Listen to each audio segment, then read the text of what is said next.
अस्सलाम वालेकुम, मैं हूं इनाम राजा। रोज़ा और सेहत में वेलकम। आज हम बात करेंगे रोज़ा रखने के 20वें फ़ायदे पर, और वो है डीएनए रिपेयर। डीएनए क्या है? Deoxy ribo nucleic acid. ये हमारे अल्लाह ताला ने हमारे हर सेल के अंदर, हर खुलिये के अंदर डीएनए को रखा है। और डीएनए के अंदर आप यूं समझें कि जिस तरह खाने की रेसिपी होती है, इसी तरह अल्लाह ताला ने इस डीएनए के अंदर हमारे बारे में तमाम इंफॉर्मेशन रखी है। और डीएनए के थ्रू कोडिंग होती है कि हमारी स्किन का कलर क्या होगा, हमारे बालों का कलर क्या होगा, हमारी हाइट कितनी होगी। तो डीएनए के अंदर अल्लाह ताला ने तमाम इंफॉर्मेशन रखी है। अगर अब ये डीएनए डैमेज हो जाए, अब यूं ही समझे जिस तरह एक रेसिपी में 10 स्टेप हो और बीच में से 2 या 3 स्टेप मिट जाएं, तो आप उस रेसिपी को फॉलो करें, वो जो 2 या 3 स्टेप मिटे उसकी वजह से जो चीज़ आप बनाने जा रहे हैं वो सही नहीं बनेगी। इसी तरह डीएनए में हमारे लिए तमाम इंफॉर्मेशन मौजूद है। अगर डीएनए डैमेज हो जाए तो कुछ इन्फॉर्मेशन मिसिंग हो जाएगी, जिसकी वजह से हमारे कुछ जो काम हैं, हो सकता है हमारे बालों बालों की प्रॉब्लम प्रॉब्लम हो जाए, हमें कोई बीमारी हो जाए, कैंसर हो जाए। तो जो इन्फॉर्मेशन मिस हो जाती है उसकी वजह से हमें बहुत सारी बीमारियां या प्रॉब्लम्स हो सकती हैं। तो डीएनए जब डैमेज होता है, हर इंसान में होता रहता है, लेकिन अल्लाह ने एक निज़ाम रखा है, वो रिपेयर भी होता रहता है। तो फास्टिंग जो है, जब रमज़ान में हम रोज़ा रखते हैं या वैसे ही हम रोज़ा रखते हैं, तो ये डीएनए जो रिपेयर का काम जो हमेशा हमारी बॉडी में हो रहा है, वो ज़्यादा एफिशिएंट हो जाता है और ज़्यादा अच्छा होना शुरू हो जाता है। तो डीएनए रिपेयर का प्रोसेस जो है वो बेहतरीन होना शुरू हो जाता है। अब ये कैसे होता है?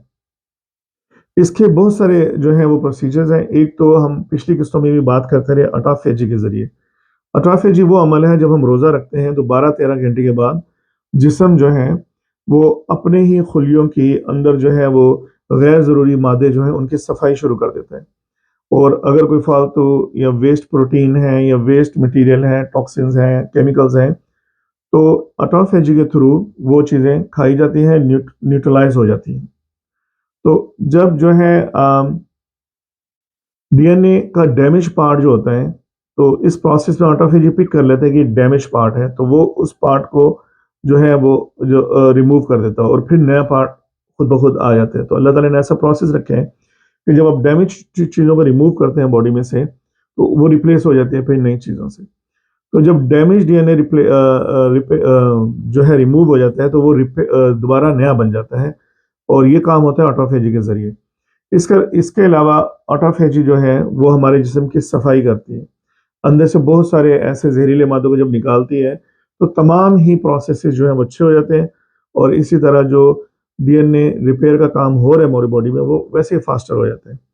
इसके अलावा रीसेंट रिसर्च ने ये बताया कि जब हम रोज़ा रखते हैं, तो एक प्रोटीन जो है उसकी प्रोडक्शन बॉडी में बढ़ जाती है। उसको SIRT1, SIRT2 और SIRT3, SIRT1, SIRT2 और 3, ये प्रोटीन्स बढ़ जाती हैं और इन प्रोटीन्स का काम भी डीएनए डैमेज डीएनए को रिपेयर करना है। तो आप यूँ समझें कि अगर किसी फैक्ट्री में कुछ मशीनें खराब है और रिपेयर के लिए सिर्फ 2 या 3 लोग हैं, तो काम बहुत स्लो हो जाता है। लेकिन आप अगर रिपेयर टीम बढ़ जाए, तो वो काम जो है बहुत जल्दी हो जाता है। तो हमारी बॉडी में डीएनए रिपेयर का काम तो हो ही रहा है, लेकिन फास्टिंग से ये वाली प्रोटीन्स जो हैं इनकी तादाद बढ़ जाती है, इनकी एफिशिएंसी बढ़ जाती है, जिसकी वजह से जो भी हमारा डीएनए डैमेज हो रहा है, उसके रिपेयर का काम भी तेज़ हो जाता है और डीएनए जल्दी रिपेयर हो जाता है। इसके अलावा फास्टिंग की वजह से, अगेन ये साइंटिफिक रिसर्च है, फास्टिंग की वजह से एक जीन है PARP1,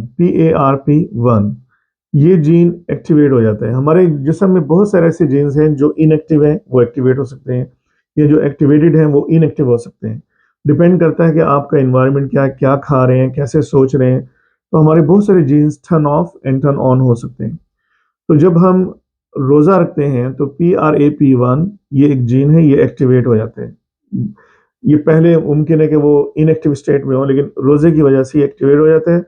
और इसका काम भी जो है वो डीएनए के रिपेयर के फंक्शन को बढ़ाना है और डीएनए के रिपेयर को करना है। अब याद रखें कि अगर डीएनए डैमेज रहा, तो वो जो इन्फॉर्मेशन मिसिंग है उसकी वजह से हमें कैंसर भी हो सकता है और हमारी बहुत सारी प्रॉब्लम्स हो सकती हैं। तो डीएनए रिपेयर हो जाता है इस प्रोटीन की वजह से। इसके अलावा जो है इन्फ्लेमेशन कम होती है। ये हमने पिछले एक साथ में देखा कि जब हम हम रोज़ा रखते हैं तो बॉडी में इन्फ्लेमेशन कम होती है। जब इन्फ्लेमेशन कम होती है तो पूरे जिस्म के जो जितने भी अमल हो रहे हैं वो सब बेहतर होना शुरू हो जाते हैं। तो डीएनए रिपेयर का प्रोसेस भी बेहतर होना शुरू हो जाता है। तो रोज़ा रखने का बहुत बड़ा फ़ायदा है कि आपका डीएनए रिपेयर हो रहा है, और जब डीएनए रिपेयर होता है तो हम बहुत सारी बीमारियों से बच जाते हैं। तो अब अल्लाह का शुक्र अदा करें कि अल्लाह ने हमें रमज़ान दिया, रमज़ान में हम रूहानी और जिस्मानी फ़वाइद हासिल कर रहे हैं। उम्मीद है आपको ये वीडियो पसंद आई होगी। अगर पसंद आई हो तो ज़रूर शेयर करें, सब्सक्राइब करें ताकि दूसरों को भी फ़ायदा हो। अस्सलामु अलैकुम व रहमतुल्लाह।